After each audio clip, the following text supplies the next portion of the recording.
This episode of the Fishing Daily podcast is brought to you by Saltwater Marketing. Saltwater Marketing, marketing experts for the commercial fishing and seafood industry in the UK and Ireland.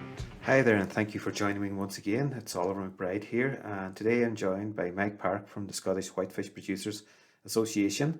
Welcome, Mike. Thank you. Nice to be here again. Mike, UK, Norway, EU tri-log negotiations. What's happening at the moment? Well, there's a range of negotiations going at the same time. I mean, that was always the case, but it seems to be now that the number of them has increased exponentially since we left Europe. So obviously now we have the trilateral between the EU, UK and Norway, which then sets the total allowable catches for the jointly managed stocks. And those are North Sea cod, haddock, saithe, whiting, plaice, and North Sea herring. We then have the bilateral between the UK and the EU. And in parallel, we have the bilateral with Norway. And in parallel to that, once again, we have the bilateral between the UK and Faroe. And at the same time, there's a bilateral between the EU and Norway. So there's a range of discussions going on, a range of negotiations, and the only one that's been settled to date is the trilateral, setting the TACs for the share of the jointly managed stocks in the North Sea. And if you were saying to me, you know, did that achieve the goals that you expected? We managed to mitigate the worst of those, which was the proposed reduction in cod, but the status of the stocks as viewed by ICES, not what we agree with, but the status of the cod stock now means that the TAC for haddock and whiting has now been depressed because, you know, they're all contained within that very complex northern North Sea mixed fishery. So it's a bag of results for us. Glad to see the 10% reduction in cod mitigated against. But it's depressing that the status of the cod then starts to interfere with other fisheries and other stocks that are just moving in a completely different direction. And in 2023, you know, just to mention the scale, we will have the largest spawning biomass of haddock in the North Sea ever recorded. The cod quota has an impact on that? It does. I mean, I'm not suggesting that for next year we would have wanted a big increase, but in haddock certainly, because our uptake this year has been limited because of our lack of access to the Norwegian zone. But, you know, we have a good stock of whiting coming through. I think the projected increase in TAC was 236% going by the MSY approach. And, you know, we only have 25%, or I think after the increase in the TCA for next year is added, it's about 29%, or just short of 30%. That's not much when you look at what could have been. Now, I'm not suggesting, once again, we will want all that whiting, but there is going to be more whiting in the sea this year, and for the same effort as this year as next year as this year, we will inadvertently catch a lot more. So, I mean, we can see the pressure coming on the whiting fishery for next year through a lack of quota. So it's disappointing. And, you know, I recall in, you know, recent years within the European Commission, when we were still a member, Commission officials saying, you know, once you rebuild the stock, you should be able to harvest that to MSY levels. Well, here we go, projected increase of whiting for North Sea, 236%, and we get a 25% increase. So it doesn't seem to be working the way it should, and we need to find ourselves out of what is becoming quite quickly a trap. Your boats could be looking at a tie-up next season in order to try and, you know, get over this. We won't be looking at a tie-up. I mean, we operate now a 12-month fishery and we manage it in accordance with that. There will be a greater sort of enthusiasm to get fish in from the EU again this year. So we will try and bring fish in from Europe to try and help us manage that. But the fishermen themselves now are more able to set out the management plan for the year, albeit in some cases just in their own heads. And they will be able to avoid certain species at certain times of the year and, you know, move to areas where perhaps there'll maybe be more quota in the west of Scotland. And if we get, you know, a deal with Faroe, we'll get some vessels up to Faroe. And the Norwegian aspect, if we get access to Norwegian waters, will allow us to change the mix of species there as well in terms of what we catch on a daily basis. So we will manage to operate the fishery over 12 months, albeit it does create a significant amount of challenges. Having access to Norway this year, must have been damaging, maybe more so awkward for your fleet. There must have been a lot of, do you feel that there was a lot of pressure on the Scottish grounds just because there wasn't access to these areas? Yeah, most certainly. The vast majority of vessels were camped up and around the Shetland Basin. You know, we had some that fished Rock Hall, and we had some that fished for a period of time down, you know, around St Kilda waters. But more often than not, our vessels were camped into the Shetland Basin, which means that grounds themselves are getting tired. And, you know, it's the same species mix you get most of the time. Avoiding the cod becomes difficult because you're in a smaller area. I mean, ordinarily, we have about 65 whitefish vessels in our organisation. And by whitefish vessels, I mean vessels that never land any nephrops for an income. And, you know, 40 of those would at some point fish in the Norwegian zone. So that's 2/3 of our whitefish vessels at some point during the year would go across the median line and fish in Norwegian waters. It has been more difficult out there in recent years since Norway introduced some of their juvenile closures. But notwithstanding, it does give the vessels an opportunity to go to different grounds, to allow their own grounds to rest, to try and, you know, get a different mix of species. There's some really prolific hake grounds out in the Norwegian zone as well, and often the Norwegian-Danish border, there's some really good haddock grounds out there as well. So hopefully if we get access to Norway this coming year, it will take the pressure off in a number of ways. Earlier this year, there seemed to be a lot of EU registered vessels moving into the ground, especially around, you know, the west coast of Scotland, Shetlands. Has that eased off, or is the pressure still there as well? It's eased off in the meantime on the basis that most of them seem to be working down off Southwest Ireland just now. I've seen someone posted on Facebook the last day with the vessels all lined up down the southwest coast there and called it the Wall of Death. There was nothing but static gear vessels up and down there. So they have moved south in the meantime, whether that's driven by weather or whatever, I'm not entirely sure. I guess you'd have to ask that question of others. But overall and generally, there is a spatial squeeze going on up here. Okay, this year was extraordinary, and as much as that we haven't managed to get out of our own waters, but we do seem to have more and more static gear vessels operating in our waters. We now have fish farms starting to move offshore and expand their inshore operations. We now have more and more wind farms appearing everywhere, which then means, you know, the amount of seabed that's open to us is less. We now have more MPAs and more highly protected MPAs. So it's this just, you know, in the car racing, they talk about marginal gains. In our industry just now, it's marginal and significant losses of sea area over time. And we've tried to get the message across, especially with the wind farms, that, you know, wind occurs everywhere. You don't catch fish everywhere. So if you're going to expand your at sea sort of renewable wind footprint, then please do it in areas we don't fish. And we've yet to see whether that message has actually been taken on board. The Minister for the Environment, Secretary for Environment, has she come back to you with any new plans that would involve the fishing industry being approached earlier in the planning process? I think there's recognition within Marine Scotland and Marine Scotland officials that, you know, up to now the process just wasn't suitable, and we weren't getting a big enough say early enough. And to some respects, we think that has changed. Internally, we've just taken on someone that specifically deals with the sort of offshore renewable wind. He's an ex-fisherman, and he's coming in to represent us in that forum, and he knows quite well and adequately what is being lost on a daily basis to the fishing industry. But I think we need to be slightly more professional in our approach and make sure that we are heard and that we have the suitable information at hand about where our vessels fish, when they fish, the economics of it, what we make in that area, what we will lose from being moved out of that area. So all this needs to fit into the mix. But at the end of the day, you need people to listen, and you need a forum within which you can be heard. And I think going forward, that's the important aspect for us. Make sure we're professional and make sure we're heard. Given things to come in 2022, is there any sort of thing in it that you would say is positive, or is there anything that is not really improving the situation that you think should be maybe approached and resolved? It's interesting that, you know, my chairman's just delivered a note to members about this year and next year, and in there he's still highly critical of what the TCA delivered us.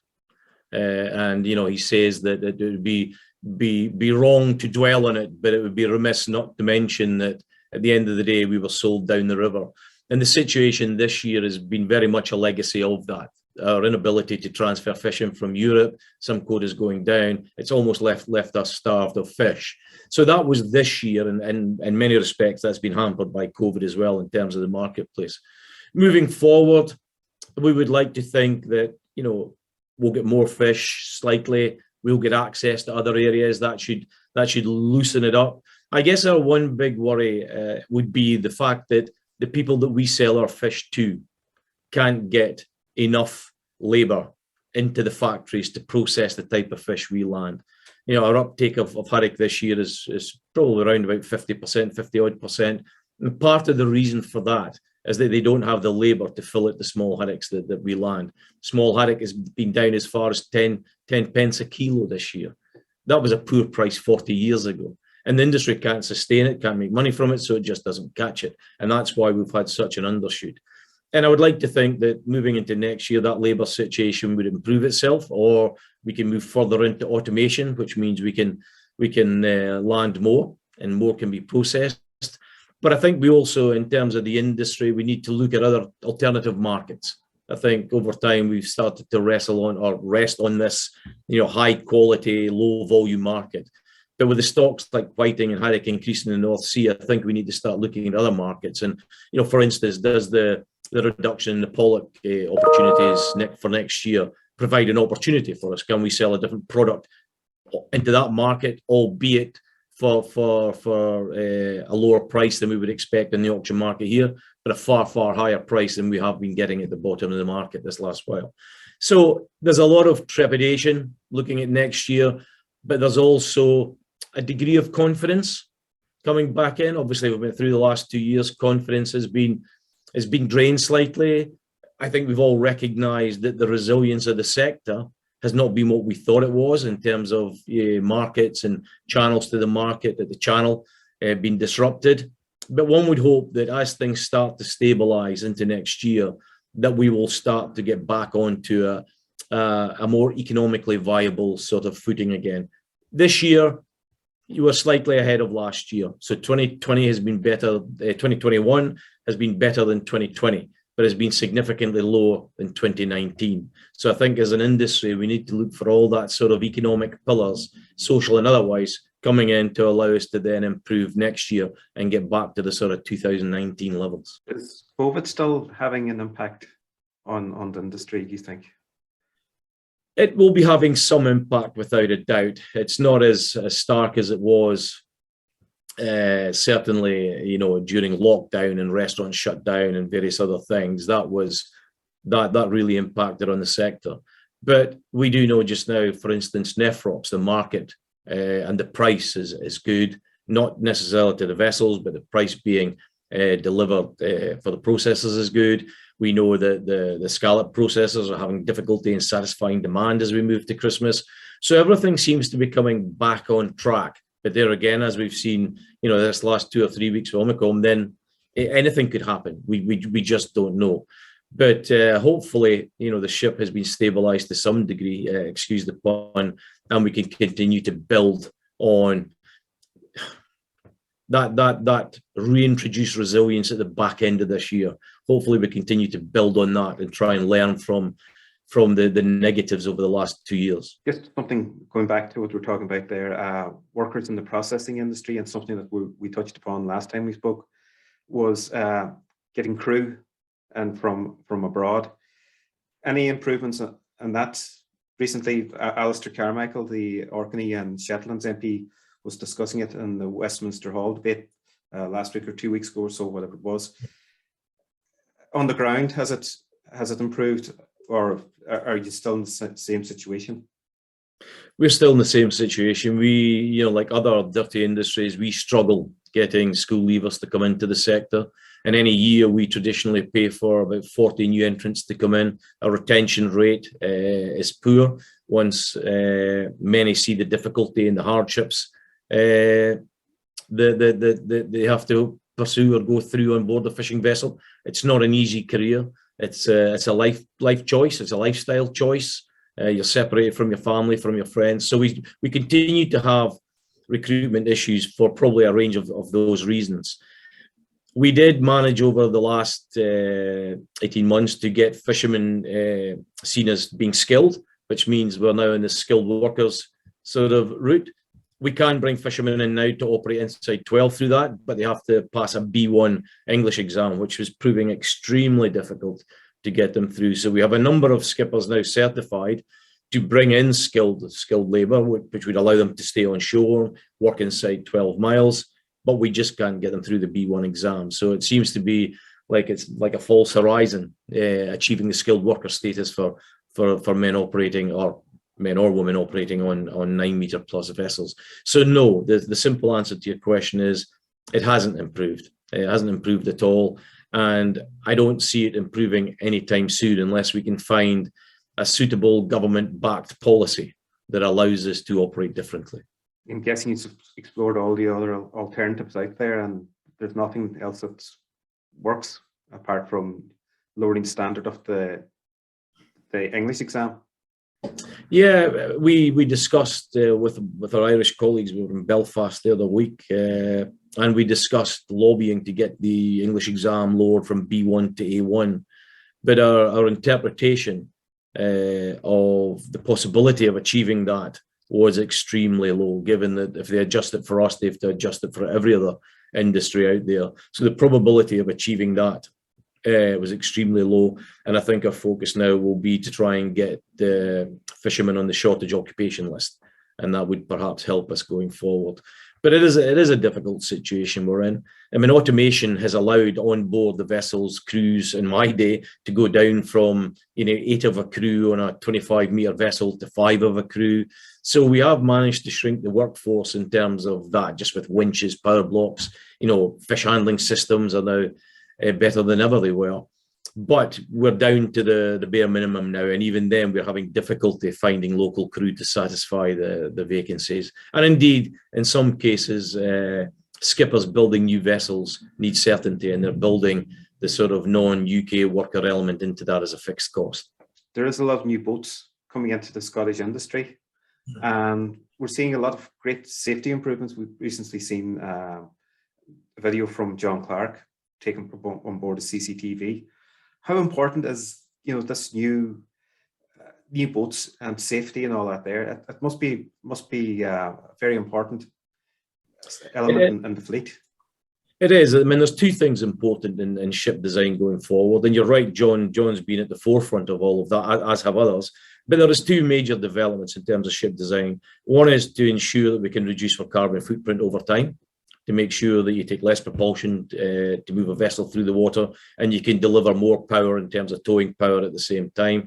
But the other is to look at the safety of the men that are engaged in the sector.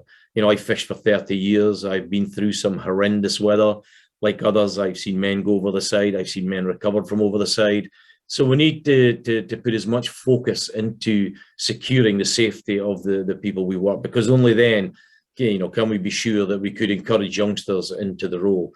So there needs to be a high degree of professionalism in terms of developing new safety standards. But it has improved significantly over time. Long past that you're standing in a pond with a scoop filling boxes as water's coming over the rail and washing the fish aft onto the quarter. I mean, those sort of days are gone. So we have developed significantly since that time. And I've had many a boot full of water standing in that pond while you've been shooting a sea net rope across the broadside and water rolling in. It's just that sort of it's unacceptable that now in the industry. I'm glad the industry has basically developed and designed its way out of that issue. Something I was chatting to Barry D last week, and we're talking about educating people about the industry, and just thinking there now while we're speaking, is there something the industry can do to show young people how the industry has changed, what their perspective of the industry is, and what it is now really coming into 2022? Is there something maybe that the industry should go out there and create, like videos and more promotion? Yeah, I think there is, and we can always do more. But recently we've had skippers and we've had tables at the forums at the schools on the careers nights. And some nights you just won't get anyone coming your way because many still see the fishing sector as a dirty industry. And I guess there doesn't seem to be any sort of logical or visible sort of progress from the grass right up to the wheelhouse. So yeah, we can do a better job there. But I mean, you'll recall back in the 70s and the 80s up in the northeast of Scotland, the oil moved in, the oil boom through that time. And, you know, with the decline of the fishing sector after the Guyrid outburst in the late 80s into the 90s and then the turn of the century, we started losing a lot of youngsters to, especially after we went on strike in 2001 and we decommissioned, I think it was 175 vessels. And we're now moving into another period where this last 2 years, the fishermen have seen their wages down. But now oil has been replaced by offshore wind. We've got what is going to be a massive industry up here now, as you do down in other parts of the UK and indeed Northern Ireland. And young men, if they want a career or a marine career or a career at sea, have now got the opportunity that they don't have to go to the oil sector in terms of the oil rigs. They don't have to go to the standby jobs. They can now get a career in offshore renewable wind. So we're now competing against that big industry, massive industry that wasn't there before. So, you know, we do have our challenges going ahead. Mike, 2022 is just around the corner. Is there anything interesting coming up for the SWFPA next year? No major events. You know, we'll be sponsoring the Seafish, some of the Seafish Awards again in the spring of the year, but nothing really. We continually horizon scan what is coming down the track that could impact our members. And, you know, there are issues out there just now about sentience, about crew welfare. These are all issues that we're going to have to spend more and more time on over the piece. And we continue to try and develop our vessels from the Responsible Fishing Scheme to the new RFVS, which is replacing it, Responsible Fishing Vessel Scheme. So all these things take time and they all take focus, energy and resources, but there is nothing specific planned for 2022 other than to make sure that we engage fully and professionally with those that make the decisions. Only then can we be truly effective for our membership. Thank you for joining us, Mike. It's always a pleasure. Thank you for the opportunity to come on again, Oliver. It's always useful speaking to your audience and your listeners. There's many people I guess don't get an insight into the industry, and talking to people like the Barry D's and the Alan McCullers and the Paul Trabilkos and, you know, leaders in their own right in the sector is good for everyone. And indeed, I talk with Barry quite frequently. I talk with Alan McCullough, Harry Wick, and of course, we're members of the Scottish Fishermen's Federation, who's led currently by Elspeth MacDonald. So it's useful that people hear what we say, because the old mantra of, you know, fishermen saying what they say because they just want to go out and plunder the stocks is a message that's long gone. And I was writing a short note yesterday where I said that once again that, you know, fishermen view the success not by the money they bring in, but by the health of the seas that they leave behind. And most fishermen truly believe that, albeit it is difficult at times to do the best. And as you know, it's the old adage that it's difficult to be green while you're in the red. So my role in life, as others' role in life, is to make sure that the industry can continue to make money, to allow it to adapt to the best practice possible and improve that over time. We'll be speaking to you again in the new year, and hopefully we'll have more news. Or good news. Yeah, it's been an immense pleasure. Thank you all. Thank you.